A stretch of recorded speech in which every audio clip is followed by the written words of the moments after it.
Hello everyone, देखिए अब question number 8 करते हैं। देखो इसमें क्या कहता है, if a man standing on a platform 3 metre above the surface of a lake observes a cloud and its reflection in the lake. मतलब क्या है, देखो इस तरीके से समझो, ये लेक है यहाँ पर इस तरीके से, ठीक। और ये 3 मीटर अबव, इस लेक से 3 मीटर अबव ये प्लेटफॉर्म है, ठीक है। और यहाँ पर जो है एक मैन खड़ा है और वो ऑब्जर्व कर रहा है क्लाउड को और उसकी रिफ्लेक्शन को, ठीक है। तो जैसे मान लो ये यहाँ पर क्लाउड है, ठीक है, इसको ऑब्जर्व कर रहा है। तो ये मान लीजिए ये इतनी दूरी पे है, ठीक है। और ये इसको यहाँ से ऐसे ऑब्जर्व कर रहा है और इसकी रिफ्लेक्शन को भी ऑब्जर्व कर रहा है। रिफ्लेक्शन यहाँ पर बन रही है, मान लो इस यहाँ तक मान लेते हैं इसको, ठीक है। ये यहाँ पर इसके नीचे रिफ्लेक्शन बन रही है इसमें वाटर में, ठीक है। और ये यहाँ से ही ऑब्जर्व करेगा कि यहाँ से ही ऊपर देख रहा है, तो यहाँ से ही ऐसे नीचे देखेगा इसको, ठीक है। तो ये एंगल ऑफ डिप्रेशन हो गया आपके पास। ये रहा एंगल ऑफ एलिवेशन और ये वाला एंगल ऑफ डिप्रेशन। इसको मैं θ1 मान लेता हूँ, इसको मैं θ2 मान लेता हूँ, ठीक है। अब वो आगे आपको क्या कहता है, then the angle of elevation of the cloud is equal to the angle of depression of its refraction. मतलब क्या है कि वो कह रहा है एंगल ऑफ जो ये एलिवेशन है और जो डिप्रेशन है ऑफ इट्स रिफ्रैक्शन। रिफ्लेक्शन के लिए उसने डिप्रेशन वाला यूज़ किया है और क्लाउड के लिए यहाँ पर उसने एलिवेशन वाला यूज़ किया, क्योंकि ये तो रियल में है क्लाउड और उसकी रिफ्लेक्शन यहाँ पर है नीचे।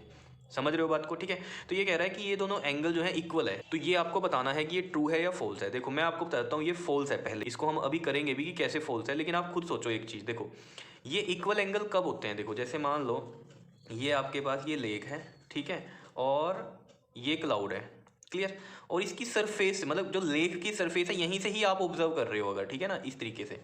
और ये आप, और ये वाला जो क्लाउड है ये यहाँ पर इसकी रिफ्लेक्शन दे रहा है, ठीक है। तो ये इस तरीके से ये θ1 और ये θ2 एंगल इक्वल होंगे। देखो क्या होता है, जो सरफेस है लेक की, उससे ऊपर जितनी हाइट पे ये होगा क्लाउड होगा, ठीक है, उतनी ही नीचे हाइट पे ये इसकी रिफ्लेक्शन बनाएगा। ये आपको सोचनी है बात, ठीक।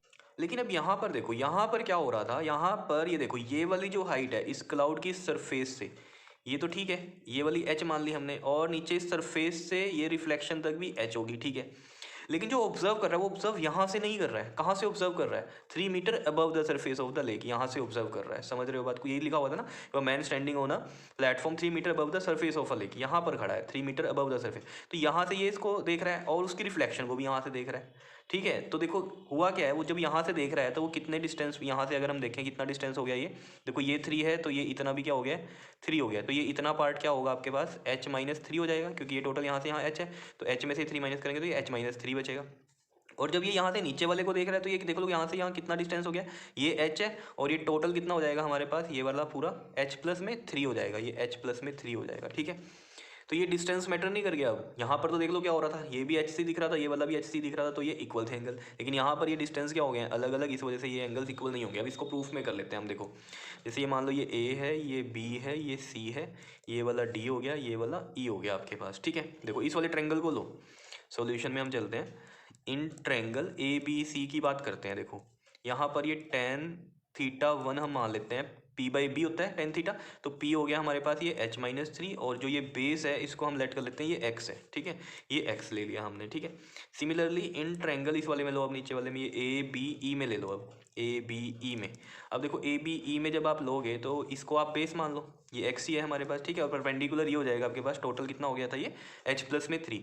तो in triangle A B E यहाँ पर लिखते हैं हम tan θ2 कितना हो जाएगा, p/b that is h+3, p है और बेस इसका x ही है।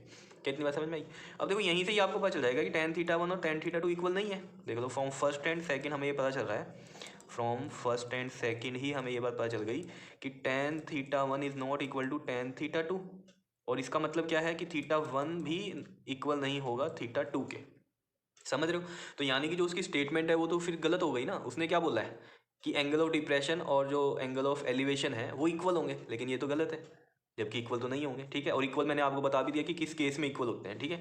तो ये फिर कहानी फिर जो उसने बोल दिया वो क्या हो जाएगी, फॉल्स हो जाएगी, क्योंकि उसने तो बोला था इक्वल है और हमारे पास इक्वल नहीं आए हैं। क्लियर है इतनी बात, ठीक है, बात समझ में आई है। तो सिंपल सा ही क्वेश्चन था, ज़्यादा मुश्किल नहीं था, ठीक है, कर लोगे इसको। ओके जी, थैंक यू।